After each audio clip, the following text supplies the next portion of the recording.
Bueno, buenos días. Muchas gracias por estar viendo esta entrevista. Hoy día tenemos un entrevistado, la verdad que de lujo. Él es un profesional del sector forestal, es ingeniero, ha sido director de instituciones públicas de carácter nacional, también ha sido un ejecutivo importante de empresas también del sector.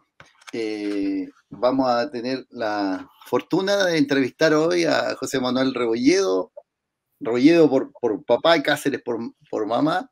Así Entonces, es. bienvenido y muchas gracias, José Manuel, por este tiempo, por este espacio y la verdad valoramos mucho desde la Fundación esta posibilidad de poder sentarnos y conversar un poco respecto de lo que hacemos, nuestra visión y sobre todo escucharlo. Entonces, muchísimas gracias por su tiempo y su disposición.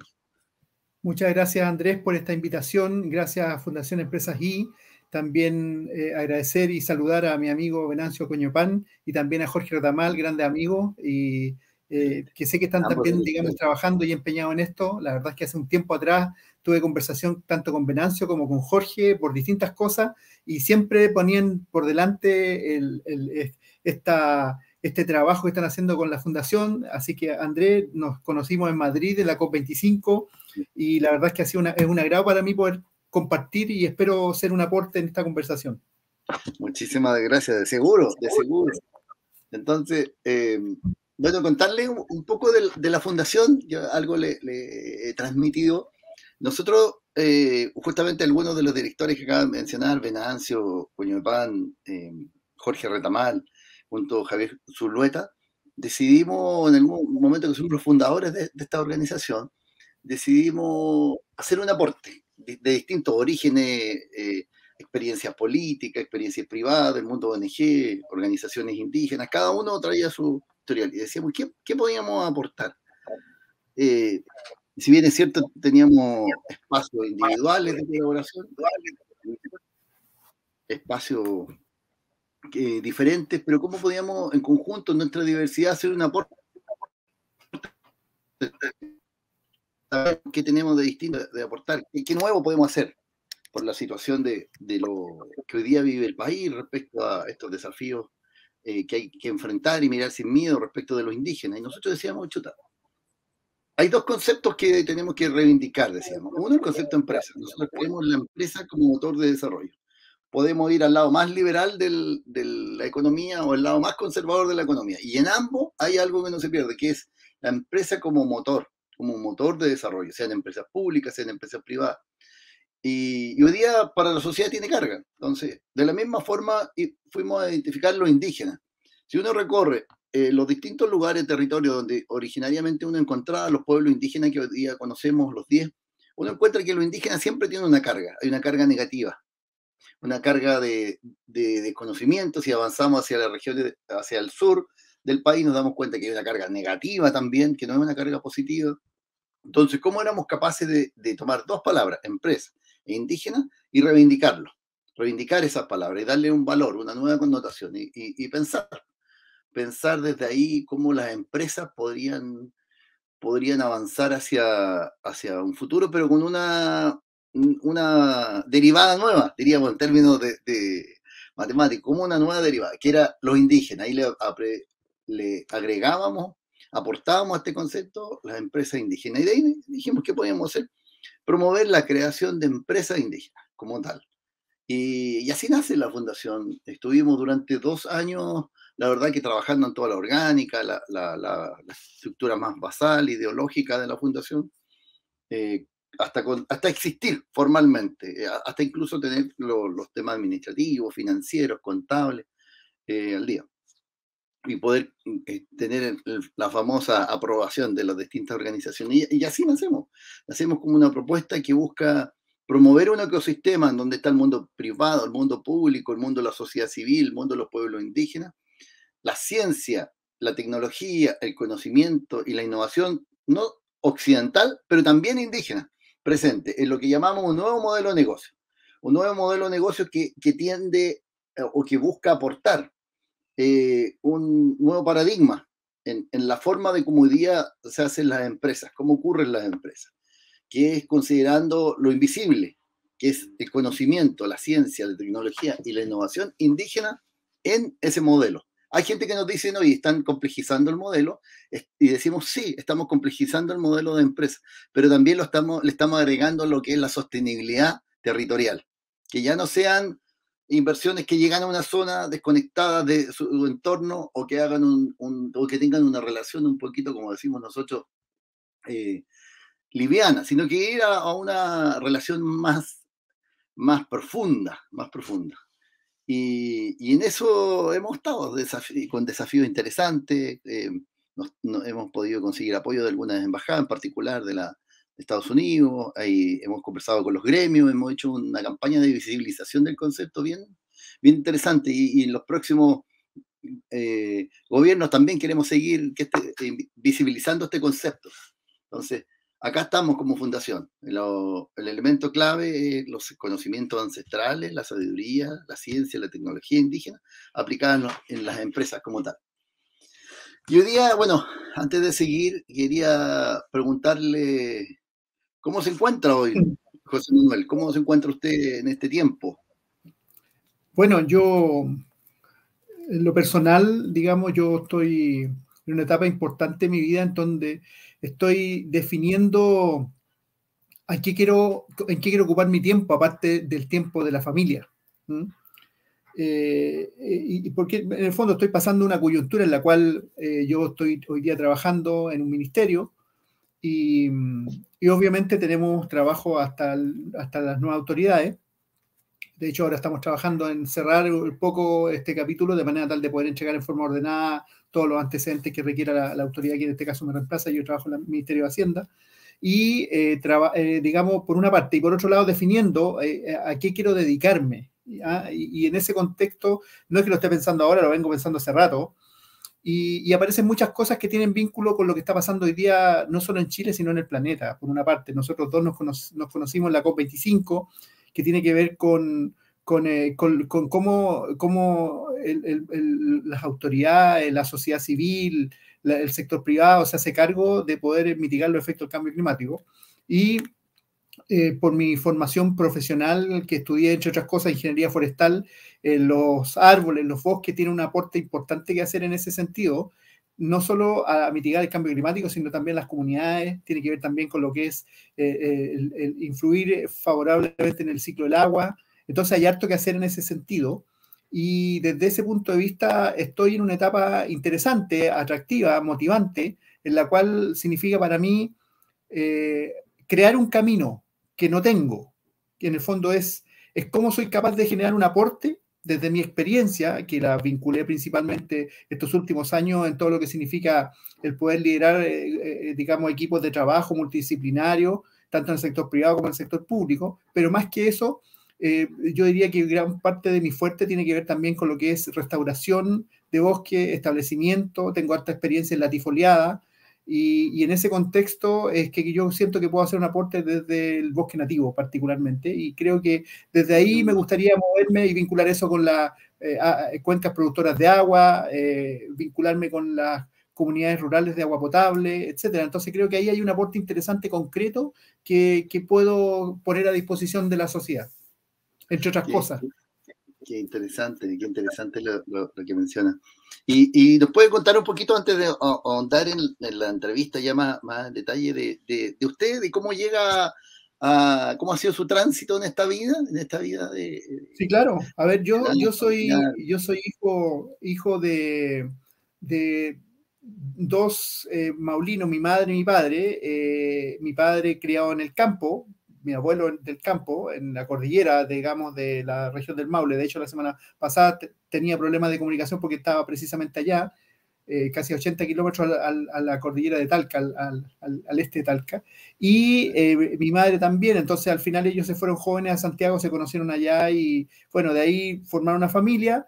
Y yo después salí, yo siendo el menor, el único hombre y el menor, salí a estudiar y me vine a estudiar a Talca, de Santiago, y estudié ingeniería forestal, y siempre mis veranos los trabajé. Los 3 primeros veranos los trabajé como obrero forestal para entender cómo se hacían las cosas con la mano.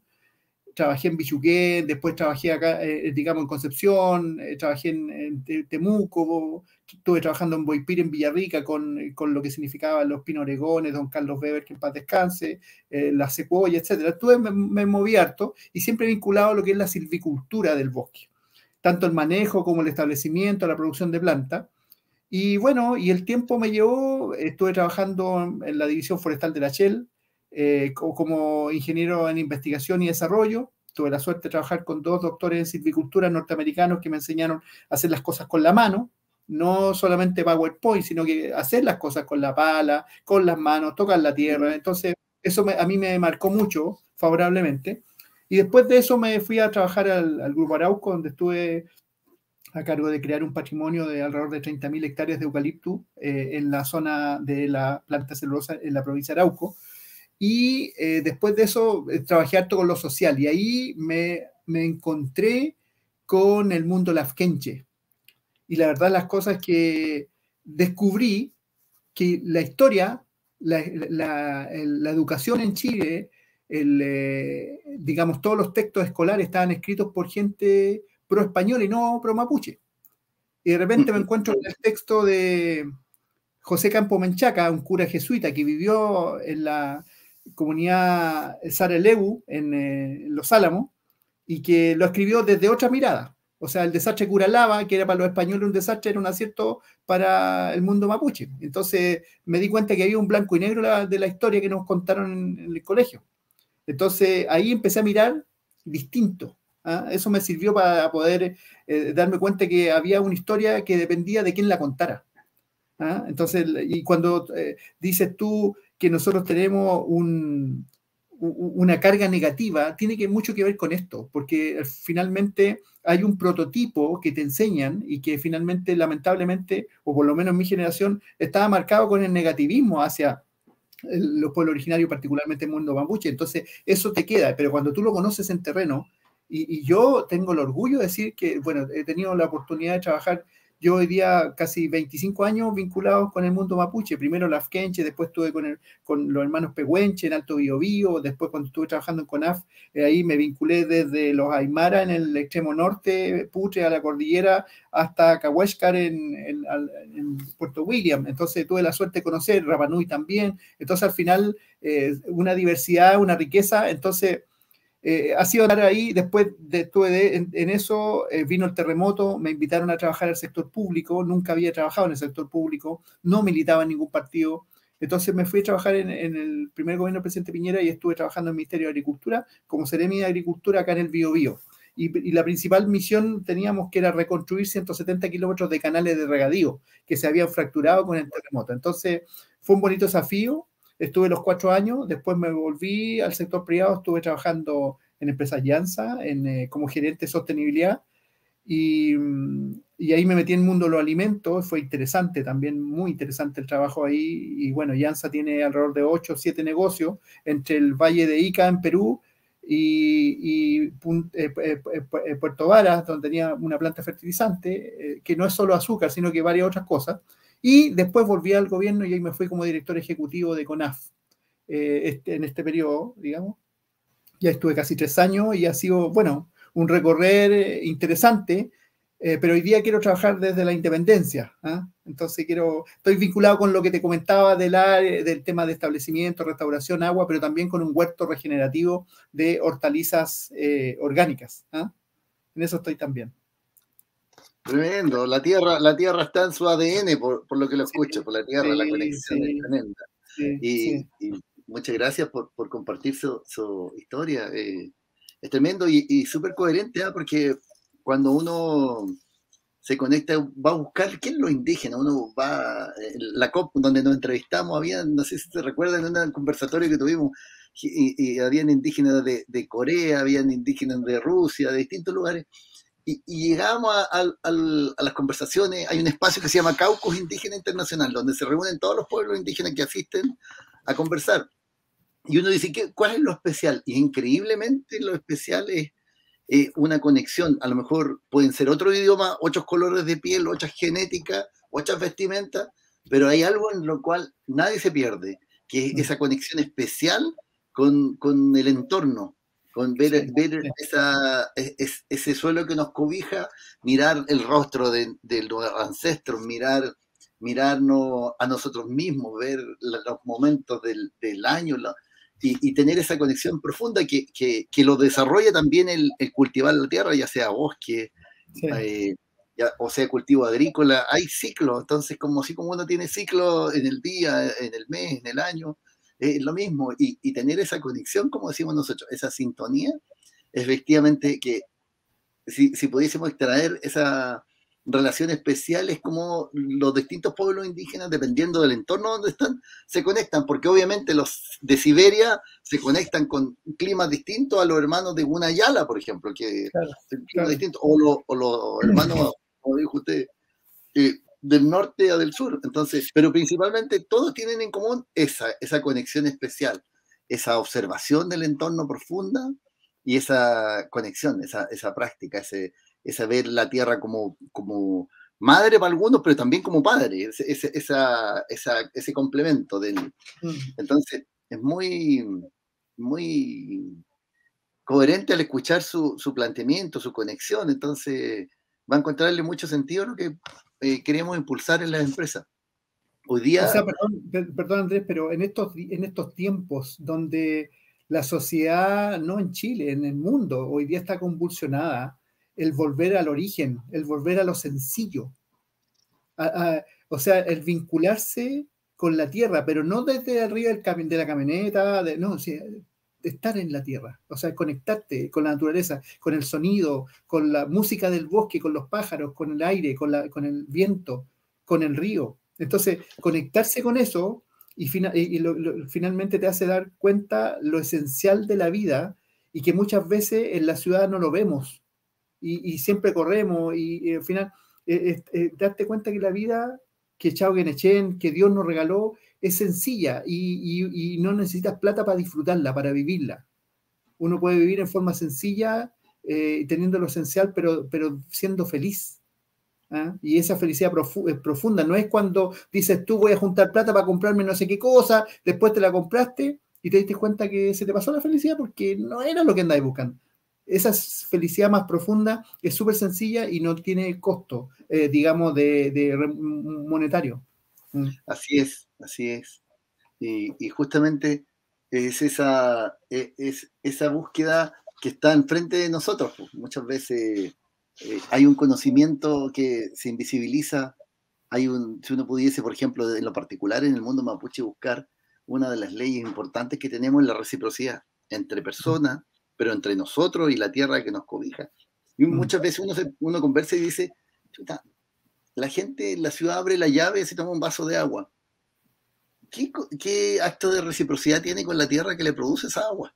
Que le Mm. entrega esa agua, que le permite que esa agua llegue a su casa. Entonces, una desconexión total. Entonces, este vínculo tiene que ver con lo que usted hace hoy día, que es esto de la tierra en las manos, tierra en los pies, Sí, y no po, de su sí, ciudad, po, sino que del trabajo de sí, tocarla, po, sí, po, de sí. sentirla. Y lo que busca la empresa indígena es justamente relevar esa conexión. Lo que hay un conocimiento ahí, hay una forma, hay una forma y un conocimiento que se ha invisibilizado y queremos darle un espacio en los ámbitos de las empresas. ¿Y por qué? Porque nosotros decimos, inventamos esto, ¿de dónde sale? ¿De dónde nace este concepto de las empresas indígenas? Y uno recorre el mundo dependiendo del sector político, de los gobiernos que tengan, algunos miran unos países conservadores, otros miran unos países más liberales, pero hay una mirada distinta, pero principalmente países anglosajones. Y en Canadá, Australia, Nueva Zelanda y el propio Estados Unidos existen lo que son las empresas indígenas y empresas de minorías. Y ahí son empresas de gran escala, de gran escala, que de alguna forma incluyen dentro de alguna de sus líneas de acción, las que son, por supuesto, tienen que ver vínculo con los indígenas, los conocimientos ancestrales. Esa es la diferencia, ese es el foco, ese es el aporte, justamente como una forma de crear un nuevo modelo de negocio, un nuevo modelo que aporte justamente que los territorios indígenas puedan visibilizar sus conocimientos y desde ahí ver qué es posible de hacer. Naturalmente creemos que hay cosas que no van a ser nunca posibles de hacer, pero hay otras que sí. se busquen los puntos de encuentro entre saberes, cuando ocurre ese punto de encuentro. Entonces, desde ahí hemos visto como países como, por ejemplo, en Nueva Zelanda, a ver, vamos a pedirle ahora a Gabriel si puede proyectar el cuadro. Gabriel, ¿puede proyectar el cuadro? Perfecto. ¿Ya lo está viendo? Sí, súper bien. Ya. Por ejemplo, aquí tenemos casos de empresas. Es bien importante, como por ejemplo en Australia, este concepto de empresas indígenas de minoría son 11.900 empresas indígenas, la última columna. Sí. Y que venden 6,6 billones de dólares australianos, aportando el 0,4% al PGB, al Producto Geográfico Bruto del país. Donde es bien impresionante ese dato es en la tercera fila, que es Nueva Zelanda, que son 890.000 en el país, son 890.000 personas que pertenecen a los pueblos indígenas. Son el 22,3% de la población.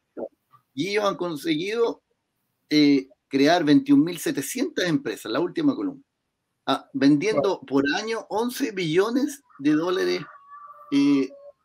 neozelandeses o kiwi, y aportando al PGB el 5,6%. Entonces nosotros estamos hablando de una visión que queremos aportar, que reconocemos los emprendimientos de micro y pequeña escala que desarrollan algunas instituciones públicas, algunas empresas que quieren vincularse con pequeño emprendimiento, pero nosotros queremos hacer un aporte de que invitar a emprendedores indígenas a que miren sus territorios, a que tomen los conocimientos ancestrales que les pertenecen de los territorios donde viven y que puedan pensar y atreverse a buscar puntos de encuentro entre oportunidades de desarrollo en esos territorios que incorporen los saberes de los pueblos indígenas. Ese concepto lo queremos llevar a Chile y, por supuesto, estudiar qué pasa en Latinoamérica, porque no tenemos información, no tenemos nada de información. Entonces, desde ahí creemos que elementos como áreas de trabajo como la conservación, por ejemplo,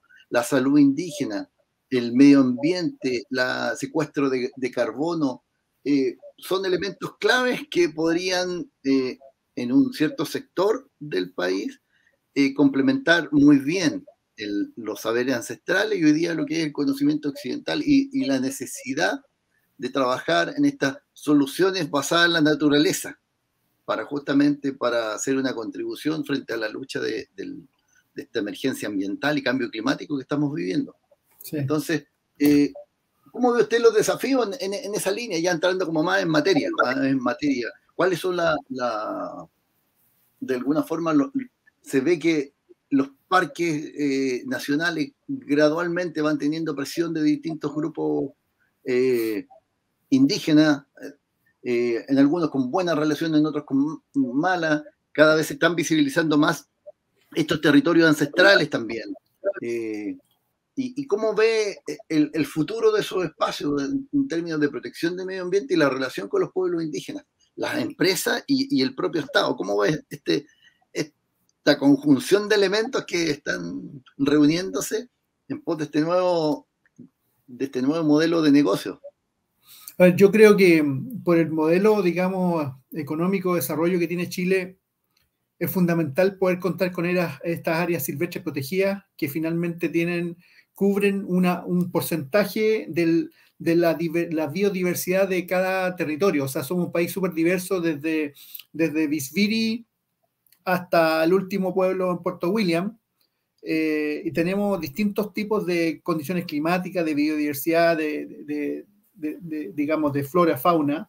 Entonces, al final, es necesario, por una parte, el poder tener estas áreas silvestres protegidas que finalmente y estratégicamente pueda finalmente preservarse, por una parte. Por otro lado, la geografía de Chile muestra que tenemos montañas, digamos, asociadas a los países vecinos, Perú, ¿cómo se llama? Argentina, entre otros, y de ahí baja a la depresión, digamos, de la cordillera de los Andes, que es alta, baja a lo que es el Elfun-Mapu, el Valle Central, y después se vuelve a levantar un poco con la cordillera Costa, y aparece el mundo de la Afkenche, porque en el fondo nos permite hoy día tener cuencas hidrográficas que no abastecen de agua. Cuando nosotros vemos que hoy día hay sectores, territorios, comunas que están comenzando ya a hablar del racionamiento de agua. Yo cuando estaba en CONAF en Santiago, yo miraba la cordillera, yo decía, esto de aquí a 5 años va a ser un problemón de poder tener disponibilidad de agua para la cantidad de millones de personas que habitan en el Gran Santiago o en la región metropolitana. Y esas restricciones ya partieron haciéndose, o sea, ese racionamiento del agua que ya partió ahora. Entonces al final uno ve, pero por otro lado, si uno dice, oye, viene un israelí acá y dice, oye, ¿qué problema de agua tienen ustedes si ustedes no tienen problemas de agua? O sea, ellos buscan el agua o hacen el agua como sea. Depende de la perspectiva, dice usted. Claro, entonces geográficamente nosotros tenemos esa potencia. Claro, no ha llovido, es verdad, no ha llovido, pero en el fondo hoy día tenemos grandes desafíos y en esos grandes desafíos hay temas estructurales, como digo, el agua por una parte, por otro lado el tema alimentación. El tema alimentación hoy día, Chile, no solo Chile, sino que el planeta, en el fondo hoy día está, digamos, con enfermedades crónicas como el cáncer. Por ejemplo, Chile hoy día tiene una de las primeras causales de muerte en hombre y sobre todo en la región del Biobío, Ñuble, la Araucanía, el cáncer gástrico. Y eso sin duda que está vinculado también a lo que comemos y cómo comemos. Entonces, desde ese punto de vista, hay un tema que tiene que ver con la alimentación, pero por otro lado también tiene que ver con el suelo. O sea, hoy día se requiere urgentemente restaurar el suelo. Hoy día el suelo se está usando como anclaje para el enraizamiento de lo que queremos hacer crecer, ya sea árboles o hortalizas, frutales, etcétera. Pero el suelo vivo, uno en una cuchara de té, saca una cuchara de té de un suelo vivo, regenerado, son millones de microorganismos que actúan ahí, en distintas etapas del suelo, que en el fondo la captura de carbono es rica en el suelo. Sin embargo, este mismo programa, este documental que está en Netflix, que Ves al suelo, vemos cómo el planeta en general no se ha ocupado de poder mirar alternativas que signifiquen el reemplazo de los fertilizantes artificiales. Entonces, que finalmente van al estómago nuestro. ¿Ah? Entonces, desde ese punto de vista, es importante replantearnos cómo producimos los alimentos, y ahí los pueblos originarios tienen mucho que hacer. En el tema de agua, que está asociada también a los bosques en las cuencas hidrográficas, productoras de agua también tienen mucho que hacer, en lo que significa el restaurar con especies nativas. Entonces, desde ese punto de vista, solamente considerando el factor agua, el factor alimento, vemos que ya ahí aparecen oportunidades interesantes. O sea, la mirada que existe desde el Feyentún, la religiosidad mapuche, en torno a su vínculo con la naturaleza, es profunda. Es profunda el vínculo, digamos, de la Nahuantuchefe con los remedios que están en el sotobosque. No da lo mismo producir el matico en forma natural que producirlo en un invernadero. Entonces, hay todo un mundo de sabiduría, de conocimiento, que el mundo occidental no lo tenemos, pero que los pueblos originarios sí lo tienen.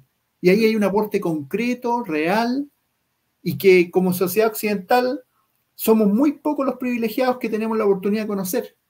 Entonces creo que ahí hay una, o sea, no sé, si no estoy haciendo comercial, pero la farmacia Maquehue-Lawen es una muestra de que hay un conocimiento importante que finalmente hoy día está a disposición de la sociedad, pero que la sociedad no lo valora porque no lo conoce.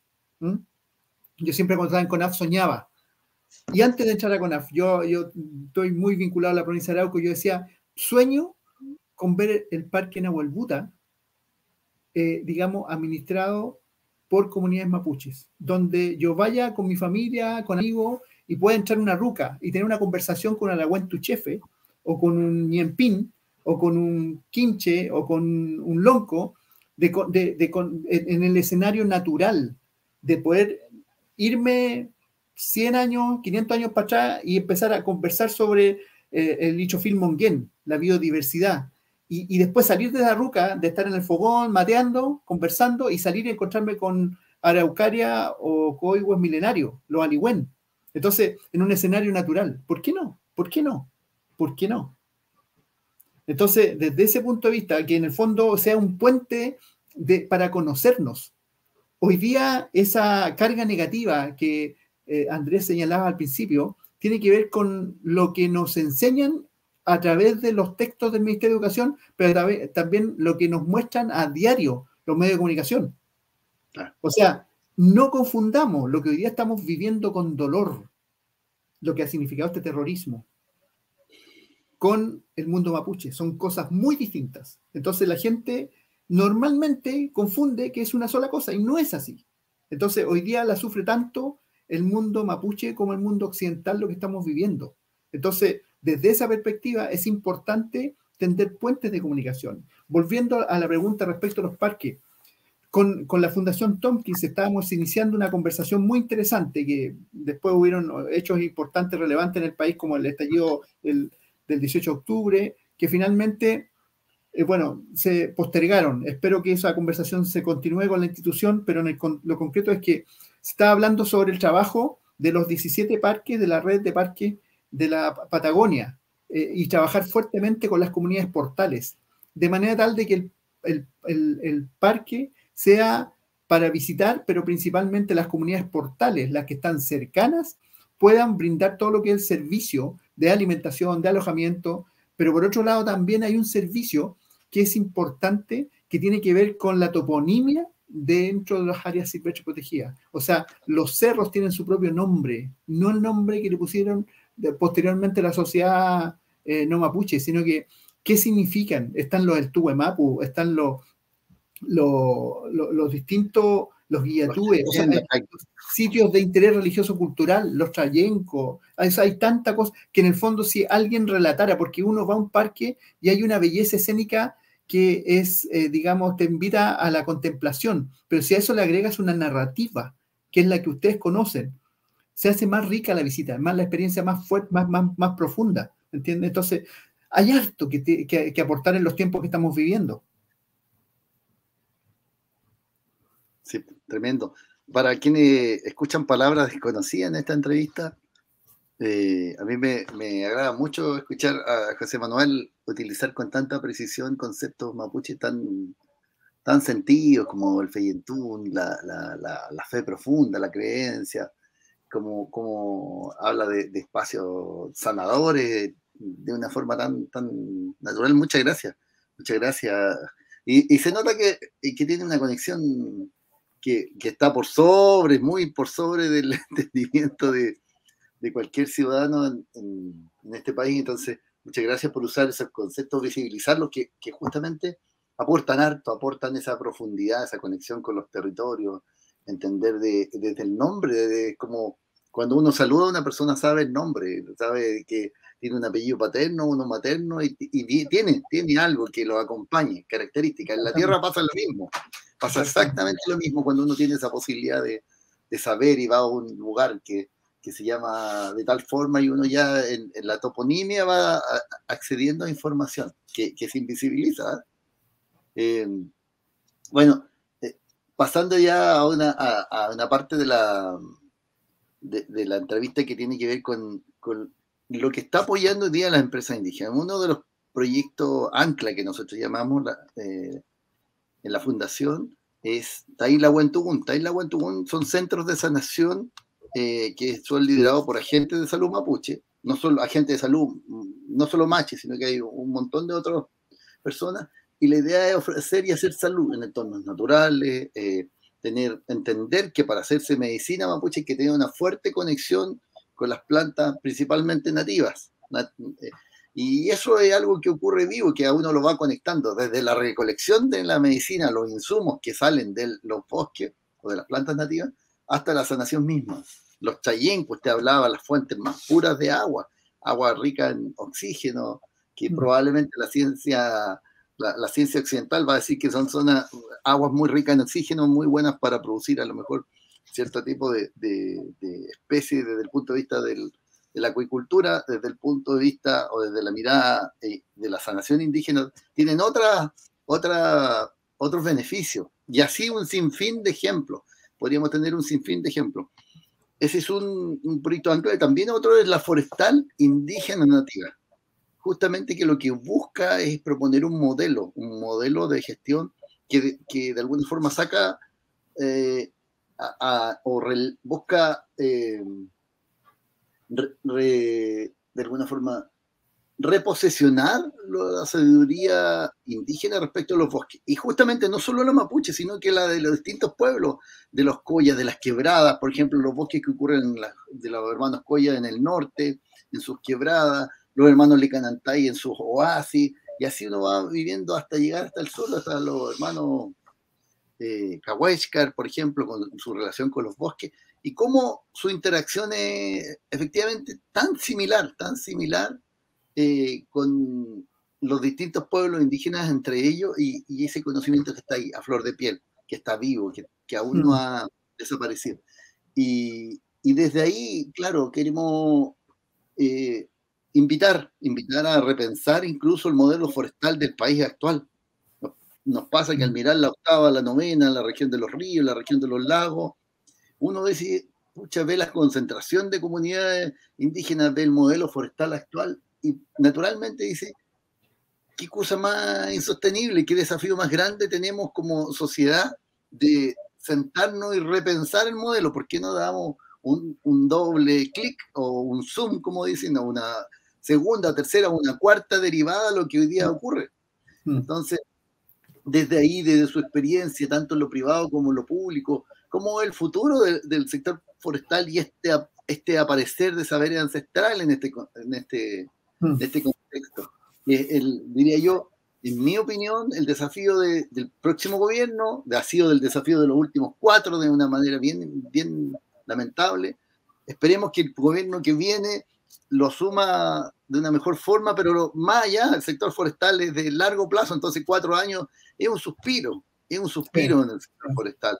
Entonces pensar en los próximos 50, ¿por qué no hablar del 2070 del sector forestal? Y cómo el 2070 poder viajar en el tiempo y decir cómo lo habrán hecho. Imagínense, ¿qué le gustaría a usted ver en esos próximos 50 años? Estos saberes ancestrales, los espacios donde podrían interactuar y cómo repensamos en conjunto este modelo hoy día que el país tiene. Yo lo que creo, yo voy a hablar de mi experiencia. Si uno mira la historia, la verdad las cosas es que, por ejemplo, si vuelvo a la provincia de Arauco, vuelvo a la cordillera Huelbuta, aquí a fines del 1800, a principios de 1900, se instaló una empresa americana que se llamaba Bima, con B larga, y que esa empresa Bima floreó el bosque nativo en la cordillera Huelbuta.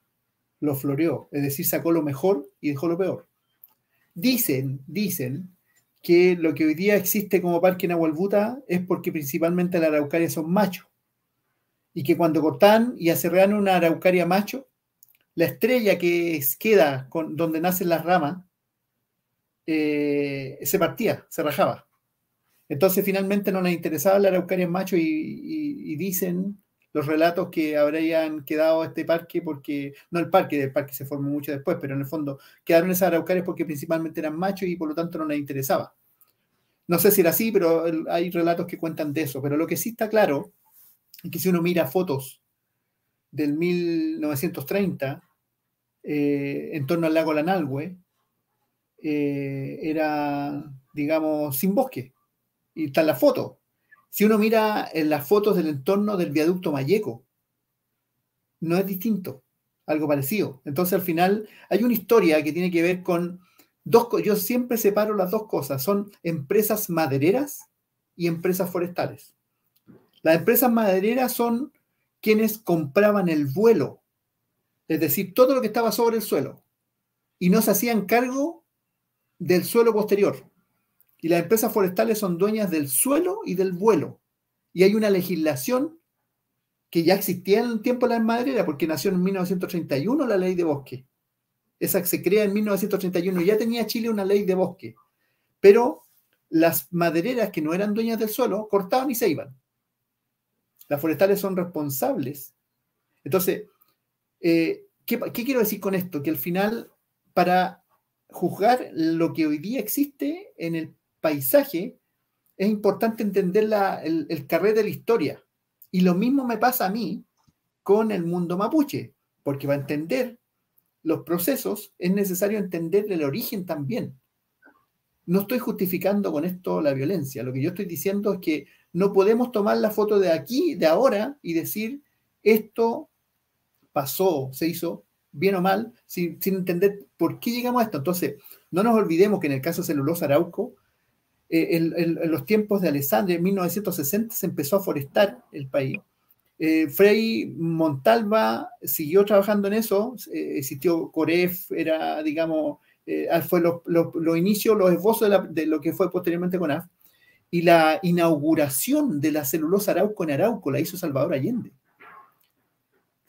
Constitución, nacimiento, el Estado necesitaba invertir, se había creado recién la Corfo, invertir en aquellas zonas de alta pobreza para generar empleo y finalmente poder hacer que la gente no la pasara tan mal con la pobreza. Entonces, fueron empresas estatales que nacen en una situación económica dura, de mucha pobreza y mucha hambre. Entonces, hubo tiempo que en Chile se vestía la gente con sacos de harina. Entonces, sí, al final, en ese escenario, que donde primero se cortó y se floreó el bosque nativo, después vino la fiebre del trigo, Traillén, la misma costa, cordillera costa, desde Rancagua al sur, se exportó mucho trigo, la fiebre del oro que se llamaba. Entonces, y después de eso aparece la erosión, porque tanto que se elaboró el suelo, tanto que se aró el suelo, o sea, el río Biobío, que cruzo todos los días para ir al trabajo, hace 100, 120 años atrás era navegable. Navegable. Hay fotos con embarcaciones. Los españoles no lo podían cruzar para acá, ahí está la frontera, porque los mapuches lo podían cruzar a nado, porque tenían la fortaleza, la experiencia, el conocimiento, pero los españoles no. Entonces, ¿qué quiero decir con esto? Que al final nosotros mismos como sociedad nos farreamos y la mejor suelo hoy día está en el mar. El mejor suelo está embancado en el lecho del río Biobío. Entonces, al final, hay una historia para atrás y las empresas forestales llegaron en 1960. Entonces, lo que hoy día pasa es consecuencia de una historia para atrás donde las forestales fueron parte, pero no total. Entonces, yo no estoy defendiendo las forestales, yo estoy tratando de objetivizar porque mi hijo, claro, justamente porque al final con eso nos permite entonces mirar y ver cómo somos capaces de construir la cuarta historia. La primera historia tiene que ver con Wanglem Mamul. No me quiero meter porque sé que tenemos poco tiempo, pero en el fondo, esta es la cuarta historia, cómo somos capaces de convivir en un mismo territorio con respeto y mirándonos a los ojos y hablando sincera, franca y honestamente de manera tal de contribuirnos. Y ahí me aparece un nuevo modelo forestal que no tiene que ver con el que hay hoy día. O sea, yo ahí siento que nosotros como sociedad somos adolescentes, pero tenemos la oportunidad de madurar, ¿me entiendes? Entonces, en esa perspectiva, todos tenemos un rol importante. Y si tú me preguntas, claro que los pueblos originarios tienen un rol tremendamente importante en este nuevo proceso. Pero también es importante que como sociedad occidental seamos capaces de valorar, conocer el mundo indígena de manera tal de poder apreciarlo, cuidarlo y colaborar, no desde la mirada paternalista, sino que cómo somos capaces de complementarnos y potenciarnos, cómo somos capaces de hacer un benchmarking, o sea, aprender lo mejor del otro y compartirlo. El mismo caso que ustedes están haciendo, la Fundación de Empresas ahí, es un benchmarking, están del mundo occidental sacando algo bueno, que en el fondo significa el generar motor de desarrollo, que son las empresas. Entonces, ¿cómo somos capaces de construir esta cuarta historia y mirarnos con respeto genuino, de verdad, sincero, pero de una forma civilizada que nos permitamos tender puentes de diálogo y a partir de esos puentes de diálogo construir juntos, pero no con el esquema que hoy día tenemos, porque si seguimos con esta mirada finalmente que no nos permite planificar territorialmente un territorio, no está bien tampoco, ¿me entiendes? Entonces, y ahí me aparece lo de la adolescencia. Yo siento que había un proceso de maduración de la sociedad, del sector privado, del sector público, que finalmente nos permita sentarnos a una mesa y tender puentes de diálogo. Quizás el modelo que hoy día tiene va a ser muy distinto, pero eso no puedo decir qué modelo va a ser porque eso se debe co-construir con distintas miradas. Y ahí siento que hay una oportunidad de tender puentes de diálogo y lo que ustedes están haciendo con estos programas de conversaciones, siento que apuntan para allá. Entonces, gustoso de poder participar cuando me invitaste.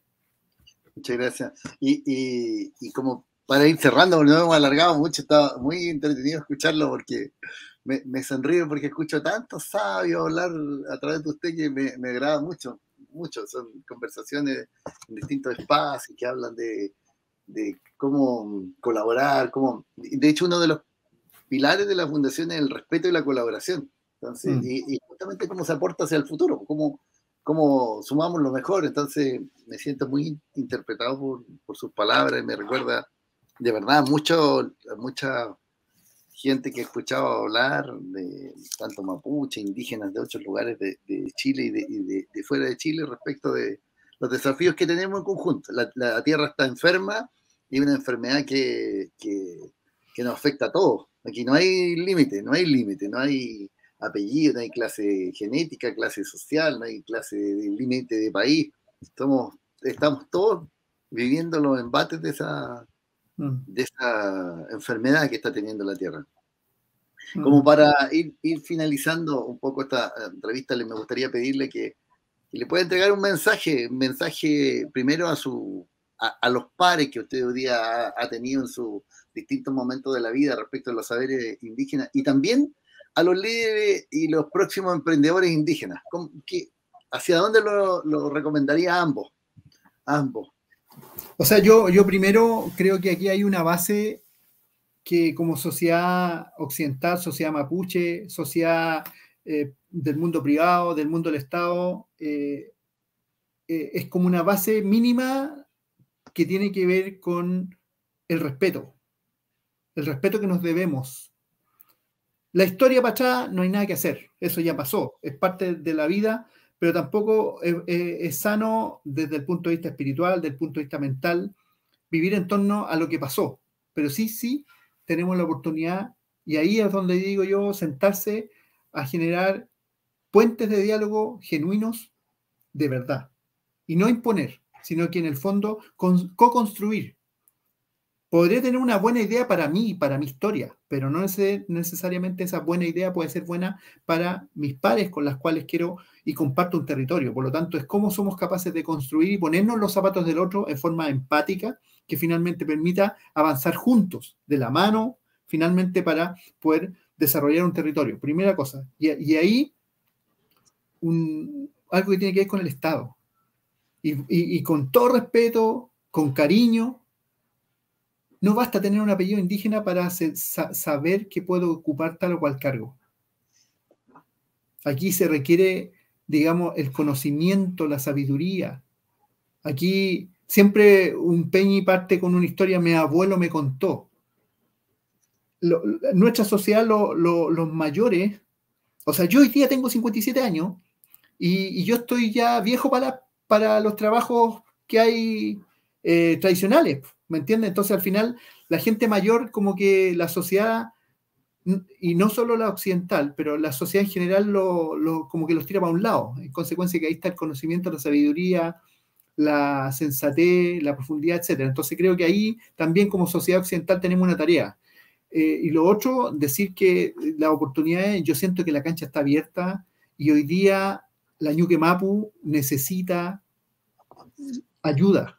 O sea, la madre tierra necesita ayuda y esa ayuda nosotros todavía siento que es posible, pero señales como la COP26, donde los principales líderes del mundo, la misma dueña de casa, que la reina Isabel no fueron. Entonces al final son malas señales, porque al final es como que no nos importa y esto aquí estamos todos involucrados. Entonces creo que es importante tomar decisiones que finalmente sean de carácter político, pero que finalmente influyan en gestiones.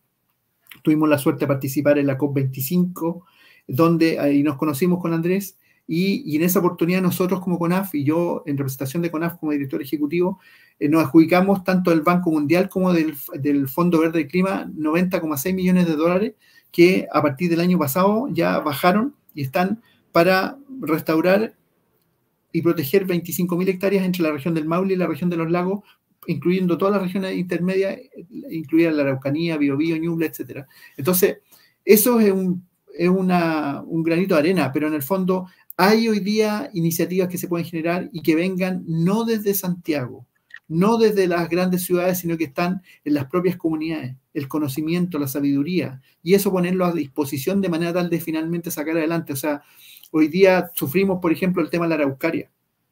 cuando yo estuve en CONAF, yo dije que en el equipo que finalmente estaba trabajando, investigando, era necesario poner gente mayor del mundo pehuenche para conocerlo desde la perspectiva de ellos. Quizás la historia, los relatos antiguos contaban que había pasado algo parecido con la muerte de la Araucaria. Entonces, hoy día hay mucho que aportar de parte de ustedes, por una parte, y por otro lado, creo que es importante que nosotros como sociedad occidental también nos abramos y no nos creamos dueños de la verdad, porque no somos dueños de la verdad.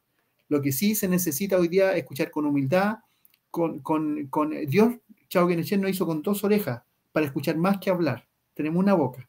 Entonces, es cómo somos capaces de aprender de los demás y complementarnos y pasarlo a la acción. Eso. Uf, Mayum calentativo, Peñi, ¿qué quiere que le diga? Muchas gracias, hermano, por su palabra, su conversación. La verdad que no sabe cómo he disfrutado su nocham, su conversación, su respuesta, sus orientaciones.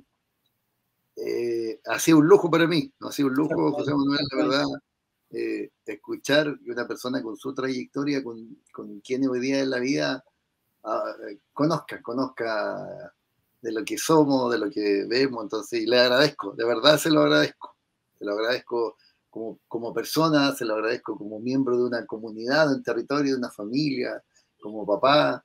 Gracias, se lo agradezco de verdad, como hijo, se le agradezco sus palabras, sus orientaciones. Me ha encantado esta conversación y de seguro, más que de alguna empresa indígena, vamos a buscar su apoyo para esa empresa en esta línea de encuentro de saberes. Así que, fraternas gracias. Encantado, y en algún momento tener la oportunidad de conversar sobre la agricultura regenerativa, que creo que el mundo debiera ir para allá, y creo que por un tema de salud pública se requiere que produzcamos alimentos con alta densidad nutricional, y eso es posible, pero es importante también adquirir ese conocimiento, así que estoy disponible también para una conversa más larga por eso. Muchísimas gracias. Y que esté muy bien usted, que esté muy bien su familia, la tierra por donde transita usted, que siga haciendo lo que está, que se lo van a agradecer no solo las personas. Muchas gracias, Andrés, que esté muy bien también. Saludos a los amigos, a Jorge, a Venancio y a toda la gente que nos escuche y a su disposición, así que le vaya muy bien también la vida. De buen Tulemi, Peña. Gracias, Peña.